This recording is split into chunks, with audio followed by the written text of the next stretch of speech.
மாமா ஐயோ மாமாங்கிறாளே நெஞ்சு வலி தாங்கல.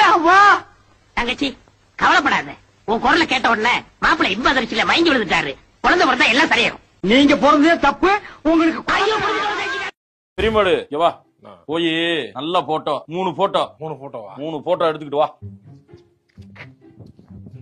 என்ன போடா 3 போட்டோ மறந்துடாத. ஐயா நமக்கு பொண்ணு பாக்குறாங்க போறதுக்கு 3 போட்டோ கேட்டுட்டாரப்பா. நல்ல காட செம்மையா எனக்கு ஒரு பிபி எடுத்தான், அதை எடுத்து கொடுத்துட வேண்டியதான். பார்த்தோனே பிடிச்சிருவாங்க. ஐயா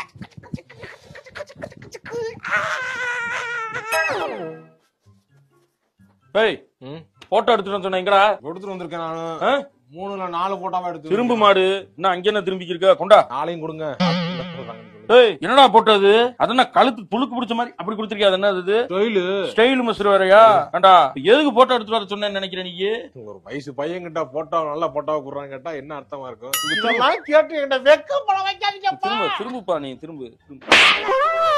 மொல்ல மாதிரி பேல உன் மாமன் சிங்கப்பூர்ல வேலை பார்த்துக்கிறியான். அவன் கூட சேர்ந்து பாஸ்போர்ட் எடுத்து உடனே அனுப்பி விடலாம். பாஸ்போர்ட்டுக்கு 3 போட்டோ எடுத்துட்டு வரான்னா சினிமால வாய்ப்பு தேடி போற மாதிரி போட்டோ எடுத்துட்டு வந்திருக்கா. இதை வச்சு நான் என்ன உன்னை வச்சு படம் எடுக்கிறதா? இஞ்சுவாயிரம் செருப்பு. உள்ளூர்லயே 40-50 ரூபாய் சம்பாதிக்கிறவனுக்கே பொண்ணு கிடைக்க மாட்டேங்குது. திரும்புறாமல்ல வேலைக்கு போனியாடா? இது வரைக்கும் ஏதாவது தொழில் செஞ்சிருக்காடா? அப்ப கஷ்டப்படுறேன்னு கூட வந்து ஒரு ஹெல்ப் ஆச்சு நின்றுக்கியாடா? மூஞ்சியாவது நல்லா இருக்காடா? இத பார்த்து எவனா ஒருத்த பொண்ணு கொடுப்பானடா? பாஸ்போர்ட் எடுத்தரே சிங்கப்பூர் பக்கத்து ஓடுற 4 வருஷம் கண்ணை மூடிட்டு பல்ல கடிச்சிட்டு வேலை பாக்குற எங்களுக்கா தோணிச்சுனத்தை கல்யாணம் பண்ணி வைப்போம். போற கல்யாணம் பெரியமாடு வா, போய் நல்ல போட்டோ 3 போட்டோ 3 போட்டோ எடுத்துக்கிட்டு வா.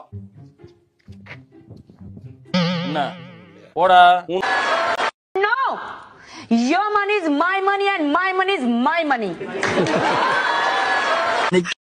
நீ படுத்து தூங்கு மாமா, நான் வேணா காலை அமைக்க விடுறேன்.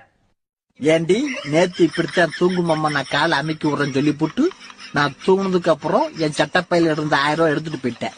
இன்னைக்கு அவனுக்கு ஆசாசியா போன் பண்ணனா எங்க இருக்கேன்னு கேட்டனா அவன் வீட்ல இருக்கேன்னு சொல்லிட்டான். அதான் சொல்லிட்டீங்களே, அதுல என்ன பொய்? அவன் என் மனசுல தானே இருக்கான். அவன் எப்படி வீட்ல இருக்கேன்னு போய் சொல்லலாம்?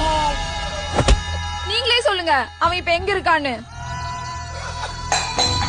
உங்க மனசுல நீங்களும் போய் சொல்லாதீங்க. அவன் எப்ப என்கிட்ட போய் சொன்னா அப்பவே என் மனசுல இருந்து தூக்கி போட்ட. இனிமேல் அவன் என் மனசுல இல்ல. அவன் எங்க இருக்கான்ல எனக்கு தெரியாது. நீங்களே போய் தேடிக்கோங்க. ஐயோ பொண்ண பார்த்த மாமா. பொண்ண நீ பாக்குறது சரி, பொண்ணு ஒன்ன பாத்துற போது. அட கண்ணடிச்சா காதல் வரும் சொன்னாங்க. என்கிட்டயும் சொன்னானுவலே வர முடியாது. பிரம்மன் செய்த சாதனை உன்னில் தெரிகிறது. தெரிகிறதா? ஒரு பொண்ண எனக்கு இவ்வளவு பிரச்சனையும். அப்பா ஒண்ணும் பண்ணிட்டாதீங்க. நான் என்னடி பண்ணேன்? மகள ஒண்ணும் பண்ணிடாதீங்க மாப்ள. நான் என்னையா பண்ணேன்? 3 பேர் நல்லா பண்றீங்க. எனக்கு கல்யாணம். அதான் தெரியுமே, அடுத்த வருஷம் தானே? இல்லடா, ஒரு சின்ன சேஞ்ச். என்ன தாலி கட்டும்போது அரிசி பதில் கோதுமை போடுறீங்களா? ஏய், அடுத்த மாசம் கல்யாணம். கார்ல போவானா? அம்பானி மாதிரி பெரிய ஆளாவானா? மும்பையே திரும்பி பார்க்க வேணா? ஏன் இந்த இந்தியாவே உன் பேரை சொல்லி கொடி கட்டி பார்க்க வேணா? பார்க்கணும். எடுக்கிறேன், செல்போன் எடுக்கிறேன். ஆனா ஒண்ணுடா, உன்ன மாதிரி ஆளுங்க தாண்டா என்ன மாதிரி அப்பாவிங்களாம் பிரெயின் வாஷ் பண்ணி மனித வெடிகுண்டா மாத்தி விடுறீங்க. பேச நேரம் இல்ல. கார்ல போவானா?